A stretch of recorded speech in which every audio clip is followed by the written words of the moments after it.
सभी को नमस्ते। बच्चों, हम लोग बात कर रहे थे फैमिली एक्सपेंडिचर्स की और अब हम अपनी बात आगे बढ़ाएंगे फैमिली बजट की। घरेलू हिसाब किताब कैसे रखा जाए उसके लिए फैमिली बजट बनाया जाता है। पारिवारिक आय की सीमितता को ध्यान में रख करके सभी सदस्यों की जो आवश्यकता है उनको पूरा करना बहुत ज़रूरी होता है। इसके लिए ज़रूरी है कि हिसाब किताब रख के गृहस्थी को सुचारू रूप से चलाया जाना चाहिए और ये काम घर की गृहिणी का होता है। उसके पास में अगर वो लिखित रूप से लेखा जोखा रखती है तो आय का संतुलन बनाना आसान हो जाता है, क्योंकि अगर उसने लिख कर के रखा हुआ है तो उसको महीने के अंत में पता लगता है कि मैंने किन चीज़ों पर ज़्यादा खर्च किया या कहाँ पर मैं खर्च को कम कर सकती हूँ और कहाँ पर मुझे खर्च अपना बढ़ाने की ज़रूरत है। मोटा मोटी इसमें जो खर्चे होते हैं वो बाज़ार खर्च होता है, जिसमें फल सब्जी कपड़ा घरेलू सामग्री खाद्य सामग्री इत्यादि लाने के लिए जो खर्चे किए जाते हैं वो बाज़ार खर्च में शामिल होते हैं। और इन वस्तुओं पर जो भी खर्च होता है उसको प्रतिदिन लिख लेना चाहिए ताकि उसमें चूक ना हो, जिसमें दूध का हिसाब है, धोबी का हिसाब है, संपत्ति का हिसाब। ये तो कुछ तो बाज़ार के खर्चे हैं, कुछ फिर जैसे दूध वाला है वो महीने का, उसका भी एक फिक्स वो होता है खर्चा, उसका ब्यौरा रखने की ज़रूरत पड़ती है। अगर कपड़े धुलने के लिए या प्रेस करने के लिए धोबी को दिए जाते हैं तो उसका भी हिसाब रखना होता है। फिर आता है संपत्ति का हिसाब। इस तरह के हिसाब में मकान कार स्कूटर आदि की खरीद, जमा कराने की रसीद, गाड़ी का बीमा इत्यादि, इन सब का विस्तृत विवरण अपने पास में फाइल बना करके उसमें रखना चाहिए, क्योंकि इसमें से जैसे बिजली का बिल है या पानी का बिल है तो ये हर महीने जमा करवाने होते हैं, तो उनकी रसीदें हमेशा अवेयर के रखनी चाहिए। फिर बीमा या अन्य बचत के साधनों का हिसाब, इसी तरह से अगर हमने कोई बीमा वगैरह करवा रखे हैं, किसी भी तरह की सेविंग्स का है तो उसका भी हिसाब किताब होना चाहिए कि कौन सी सेविंग्स कब मैच्योर होने वाली है, उनको हमें अगर आगे कंटिन्यू करना है नहीं, जो भी है वो उस हिसाब से तय किया जाना चाहिए। और इन सब के लिए बच्चों, इन सब का बेस्ट तरीका होता है पारिवारिक बजट बनाना, फैमिली बजट। अब ये फैमिली बजट में हम आज विस्तार से देखेंगे कि इसमें हम क्या कर सकते हैं। प्रत्येक व्यक्ति क्योंकि अपनी आय का सदुपयोग पूर्णतया करना चाहता है, अधिक से अधिक उसमें संतोष प्राप्त करना चाहता है, इसके लिए सबसे अच्छी बात ये होती है कि परिवार के सदस्य मिलकर के कम से कम जो घर के बड़े मुख्य लोग हैं, जिसमें माता पिता आ जाते हैं यूजुअली, वो दोनों बैठ करके और अपनी पारिवारिक आय के अनुरूप अपने परिवार का बजट बना सकते हैं। कांति पांडे ने बजट को जो परिभाषित किया है वो कुछ इस तरह से कि बजट किसी निश्चित अवधि के पूर्व अनुमानित आय और व्यय के विस्तृत ब्यौरे को कहते हैं। ये जो बजट है ये मंथली भी हो सकता है, तिमाही, छमाही या सालाना, जैसे भी। जैसे केंद्र से जो सरकारें जो बजट बनाती है वो सालाना बजट बनाती हैं, लेकिन हमें अपने घरों में खर्चों के लिए मासिक बजट बनाना पड़ता है, क्योंकि कुछ खर्चे ऐसे होते हैं जो हर महीने होने ही हैं, इसीलिए। और प्लस जो हमारा सोर्स ऑफ इनकम है, जो हमारी फैमिली आय है, वो भी ज़्यादातर मासिक सैलरी बेसिस पर ही होती है, इसीलिए हमें बजट भी मंथली बेसिस के हिसाब से बनाना होता है। तो परिभाषा भी यही कहती है कि कोई भी निश्चित अवधि, अगर वो 30 दिन की है यानी कि 1 महीने की है तो वो मासिक बजट कहलाता है, वो 6 महीने की है तो वो छमाही का बजट कहलाता है, 3 महीने की है तो तिमाही का बजट कहलाता है। इसी तरह से अगर वो 1 साल की है तो सालाना बजट वो कहलाता है। आय से अधिक संतोष प्राप्त करने के लिए व्यय को आय के अनुसार विभिन्न मदों में पूर्व अनुमानित ब्यौरा उनका बनाना पड़ता है। इस परिभाषा से ये निष्कर्ष निकलता है कि बजट भी अन्य व्यवस्था की प्रबंध प्रक्रिया की तरह योजनाबद्ध ढंग से बनाया जाना चाहिए और आय और व्यय का संतुलन रखने पर व्यय रखने के लिए व्यय पर अंकुश लगाया जाना और कटौती किया जाना आवश्यक होता है। और अधिकतम संतोष प्राप्त करने के लिए सम सीमांत उपयोगिता नियम की पालना भी की जानी चाहिए। ये सम सीमांत उपयोगिता का नियम आपने अलग चैप्टर में पढ़ा है। अगर वो अभी तक चैप्टर नहीं पढ़ा है तो अब वो चैप्टर अलग से पढ़ेंगे, ठीक है ना। और अब हम बात करते हैं कि इस बजट का महत्व क्या होता है। अभी तक आपको सामान्य बात से ये बात तो समझ में आई गई होगी कि बजट की अपनी इम्पोर्टेंस है, और अगर हम अपनी आय से अधिकतम संतुष्टि प्राप्त करना चाहते हैं तो इस बजट का उपयोग बहुत ज़रूरी हो जाता है। पारिवारिक बजट को देख कर के ही परिवार की आर्थिक दशा और रहन सहन के स्तर का पता लगता है। अगर उसे अधिकतम संतोष प्राप्त करना होता है तो समसीमांत उपयोगिता के नियम की पालना की जाती है। आवश्यकता की तीव्रता उपयोगिता के आधार पर प्राथमिकता दी जाती है।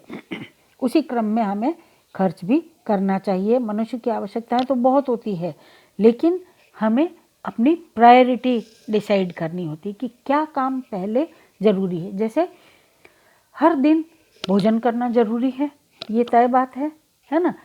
उसमें भी 3 टाइम नहीं करें तो 2 टाइम तो करें, कम से कम 2 टाइम नहीं कर सकते तो 1 टाइम तो भोजन मिलना ही चाहिए। तो घर के सभी सदस्यों को कम से कम 1 वक्त का भोजन या 2 वक्त का भोजन मिलना चाहिए। तो जैसी पारिवारिक आय है उस हिसाब से हम इसमें तय कर लेते हैं कि कितना बार हम दिन भर में भोजन कर सकते हैं। इसी तरह से कपड़ा पहनना तो ज़रूरी है। हाँ, हम महंगा कपड़ा नहीं पहनेंगे ये हो सकता है, लेकिन चाहे सस्ता ही पहनेंगे, लेकिन शरीर का ढकना ज़रूरी है। मौसम के अनुरूप सर्दी के मौसम में अपने को सर्दी को रोकने के लिए गर्म कपड़े चाहिए, तो वो भी आवश्यकता है। सोएंगे तो कंबल रजाई कुछ भी हमें ज़रूर से चाहिए। इसी तरह से रहने के लिए एक साधारण ही हो चाहे, लेकिन घर होना ज़रूरी, चाहे वो 1 कमरे का हो चाहे 10 कमरे का हो, वो मायने नहीं रखता। मायने ये रखता है कि घर का होना ज़रूरी है, ठीक है ना। तो इस बात का ध्यान रखना पड़ता है कि क्या प्रायोरिटी है। हो सकता है अगर हम बच्चों को स्कूल की छुट्टी किसी दिन दिला दें, किसी कारण से वो संभव हो सकता है, लेकिन बच्चे को खाना तो हर रोज़ खिलाना ही पड़ेगा। तो प्रायोरिटी क्या है ये तय किया जाना चाहिए। किसी शादी में जाना है, हो सकता है हमारे पास में अभी ज़्यादा पैसे नहीं है खर्च करने के लिए, तो हम रिश्तेदारों की उस शादी में नहीं जाएं, या कम खर्च करना चाहते हैं हम, तो हो सकता है घर का 1 सदस्य या 2 सदस्य जाके आ जाएं, हम सपरिवार नहीं जाएं, ऐसा भी संभव हो सकता है। तो कहने का मतलब ये है कि हमें अपनी प्रायोरिटीज़ निर्धारित करनी पड़ती हैं, और तभी हम एक अच्छा बजट बना पाते हैं। वस्तुओं और सेवाओं का उचित रूप से चुनाव करके सूची तैयार करना और मूल्यांकन कर लेना इसमें ज़रूरी होता है। आवश्यकताओं पर गंभीर रूप से विचार करके अल्पकालीन एवं दीर्घकालीन गोल्स जो हैं वो स्पष्ट किए जाते हैं।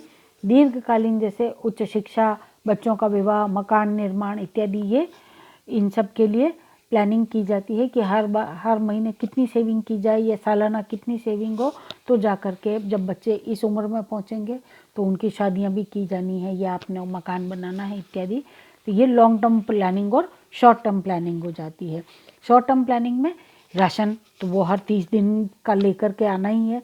उसमें भी हो सकता है अगर कोई परिवार ऐसा है जिसमें सैलरी 2 भागों में मिलती है कि 15 दिन की एक बार हर पखवाड़े में मिलती है, या मजदूर वर्ग है जिसमें हर 7 दिन में मिलती है, तो वो 7 दिन का सामान लाते हैं, फिर वापस सैलरी मिलेगी तो फिर अगले 7 दिन का ले आएंगे। तो किस ढंग से हमारी फैमिली इनकम है, कितनी आय हमें मिल रही है, उसी के आधार पर प्लानिंग की जाती है। वो लॉन्ग टर्म भी हो सकती है या शॉर्ट टर्म भी हो सकती है, और फिर इसी में बचत का भी ध्यान रखना होता है।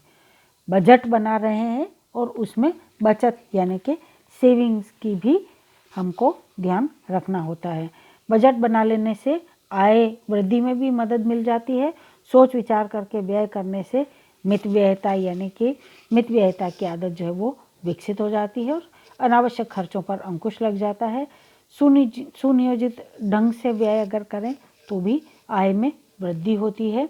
परिवार के सदस्यों में त्याग, मितव्ययता और सहकारिता की भावना विकसित होती है तथा आर्थिक कठिनाइयों से बचा जा सकता है और परिवार को अपने ज़रूरी कामों के लिए ऋण लेने की यानी कि कर्ज लेने की ज़रूरत नहीं पड़ती है। पारिवारिक जीवन चक्र के अनुसार प्रत्येक अवस्था में आवश्यकताएं परिवर्तित हो जाती हैं, इसीलिए परिवार की आर्थिक स्थिति में भी परिवर्तन आता है और नवीन समस्याओं का सामना इसमें करना पड़ता है। पारिवारिक बजट से परिवारों के सदस्यों के मतभेद को समझने में भी सहायता मिल जाती है।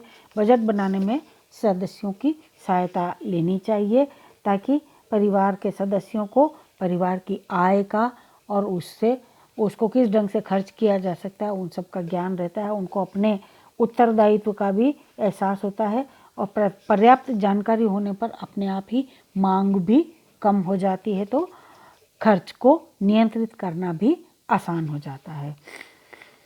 बजट के अध्ययन से देश की समृद्धि, संपन्नता एवं दरिद्रता का ज्ञान होता है। विभिन्न वर्गों का बजट देखकर और तुलनात्मक आकलन करके रहन सहन के स्तर में भिन्नता का पता लगता है। वर्ग विशेष के रहन सहन का स्तर नीचा होता है तो किसी वर्ग विशेष में उसको उन्नत भी बनाया जा सकता है। और फिर अब हम बात करते हैं कि पारिवारिक बजट की डिटेल्स कि बजट के क्या क्या हिस्से होते हैं, किस तरह से बजट बनाया जाता है। हर बजट के 3 मुख्य भाग हैं।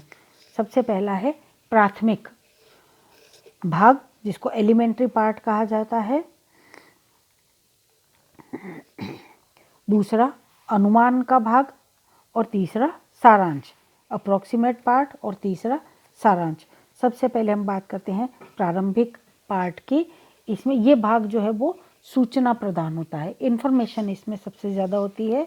इसको भी पुनः 3 उप भागों में बांटा गया है। एक के परिवार के सदस्यों की संख्या और उम्र वो देखनी पड़ेगी, फैमिली में कितने मेंबर हैं और उनकी उम्र क्या है, क्योंकि उम्र के आधार पर उनकी आवश्यकताएं निर्धारित होती हैं।